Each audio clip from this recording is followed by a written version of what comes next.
In 1991, India confronted its severest economic crisis, teetering on the edge of a sovereign default. Triggered by the Gulf War's impact, soaring oil prices and reduced remittances from overseas Indian workers, the country's foreign exchange reserves plummeted to less than $6 billion, sufficient for only 2 weeks of imports. The situation worsened with an 8% fiscal deficit, a 2.5% current account deficit, and escalating foreign debt. Double-digit inflation compounded the challenges, creating a perilous economic environment for both the government and the general populace. India was facing great uncertainty. But then, the presentation of a bold and daring budget by the newly installed Finance Minister was set to change the country's wayward course, one that would set India straight and place it amongst the world's high-performing economies for good. Welcome to the Global Insight.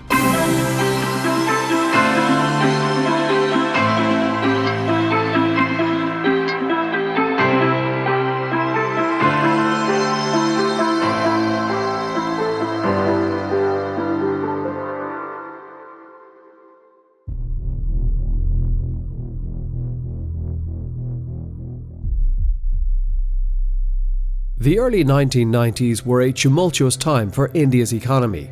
The country was facing its worst economic crisis, with a balance of payments crisis that threatened to plunge the country into bankruptcy. The Indian rupee was devalued, and foreign exchange reserves had plummeted to an all-time low. The country was in dire need of a financial saviour. And so, it was against this backdrop of economic turmoil that Finance Minister Manmohan Singh delivered an impassioned speech while introducing the budget of 1991 on July 24th. His words echoed the sentiment of a nation on the brink and a nation ready for change. These words marked a turning point, a rallying cry for a nation grappling with its destiny, and Dr. Manmohan Singh, an economist par excellence, was entrusted with the monumental task of steering India away from the brink. As the finance minister in 1991, he orchestrated a paradigm shift in economic policy, setting the stage for India's transformative journey. This was alongside Prime Minister P.V. Narasimha Rao, with whom he faced politically difficult decisions during their early weeks in power.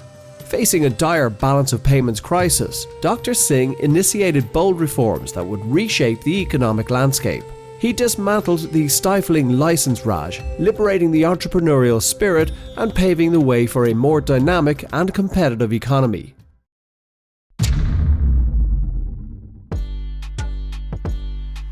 In a unique challenge, the duo swiftly implemented measures to avert a sovereign default. The devaluation of the rupee, undertaken in collaboration with the Reserve Bank of India, aimed to enhance the competitiveness of Indian exports.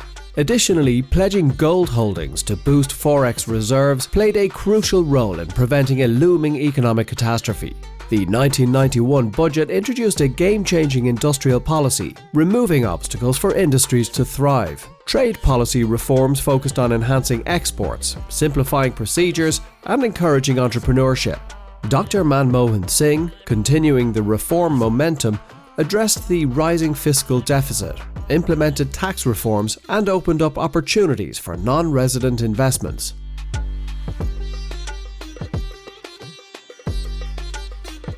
In collaboration with the Reserve Bank of India, the government executed a two-step devaluation of the rupee. Initially, on July 1, 1991, the rupee was devalued by approximately 9% against major currencies. However, 2 days later, another devaluation of 11% was undertaken and was considered a strategically timed move aimed at enhancing the competitiveness of Indian exports. To bolster foreign exchange reserves, the central bank pledged India's gold holdings with the Bank of England in 4 instalments from the 4th of July to the 18th, generating approximately $400 million. Emergency loans from the IMF in 2 tranches, totaling about $2 billion, had also been secured earlier in the year.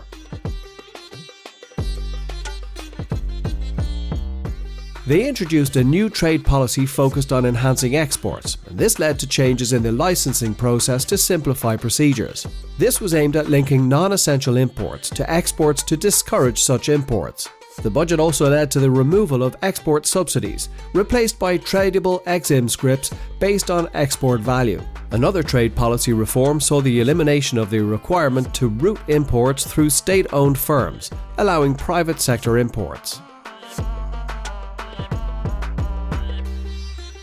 The 1991 budget saw the unveiling of a game-changing industrial policy on the eve of the budget. This saw significant shifts from the licence Raj regime to encourage industries and foreign investment, as well as the relaxation of provisions in the Monopolies and Restrictive Trade Practices Act, and facilitation of mergers and amalgamations for easier business restructuring. The budget also led to the ending of public sector monopoly in many sectors, allowing automatic approval for foreign direct investment up to 51%. It also saw the abolition of industrial licensing for all industries, except 18 critical sectors, irrespective of investment levels.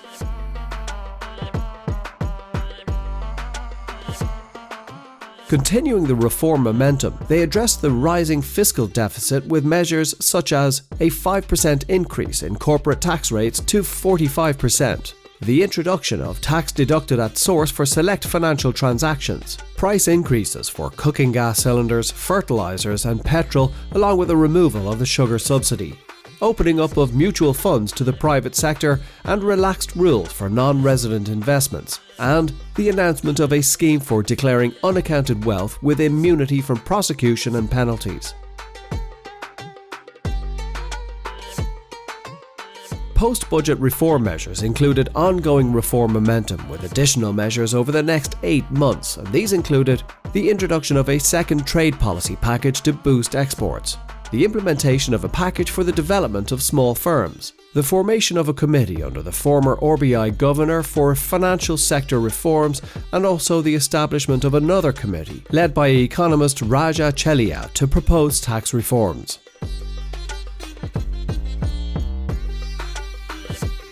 Dr. Manmohan Singh and P.V. Narasimha Rao initiated a drastic shift from the Nehruvian socialist agenda to economic liberalization with the abolishment of the licence Raj and encouragement of entrepreneurship. Although they faced opposition to plans for increased corporate tax from 40 to 45% to balance reforms, this policy aimed to save the economy from catastrophe. These measures collectively played a pivotal role in preventing a sovereign default, stabilizing the economy, and setting India on a path of sustained economic growth. The 1991 reforms marked a turning point in India's economic history, transforming it from a period of crisis to an era of prosperity.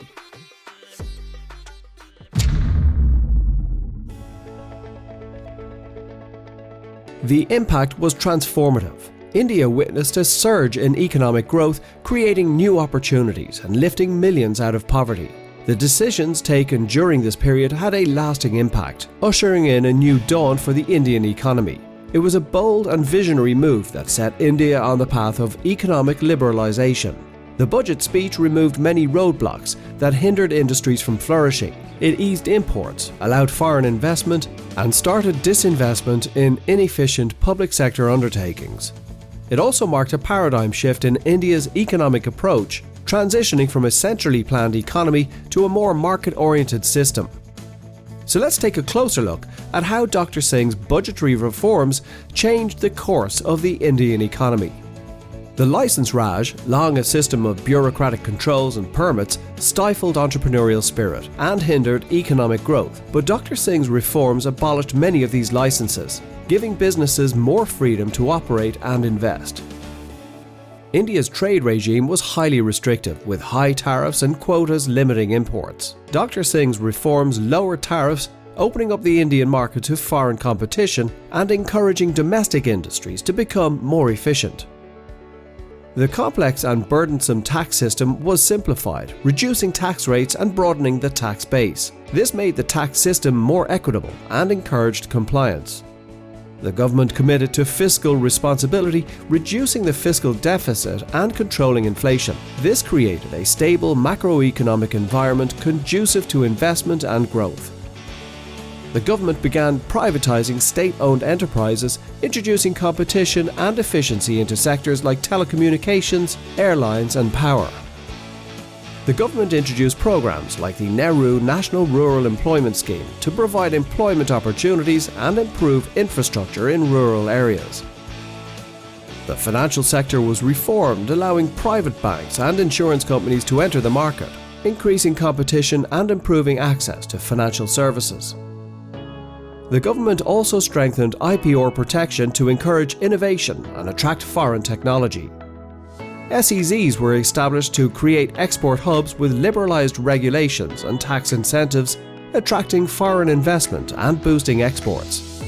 These budgetary reforms really did lay the foundation for India's economic transformation, ushering in an era of rapid growth and development. They unleashed India's entrepreneurial potential, integrated it into the global economy, and set the stage for India's emergence as a major economic power.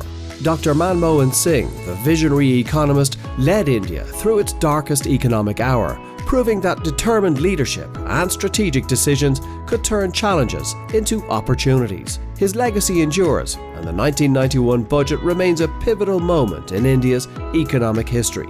As the poet said, "Sarfaroshi ki tamanna ab hamare dil mein hai, dekhna hai zor kitna bazu-e qaatil mein hai."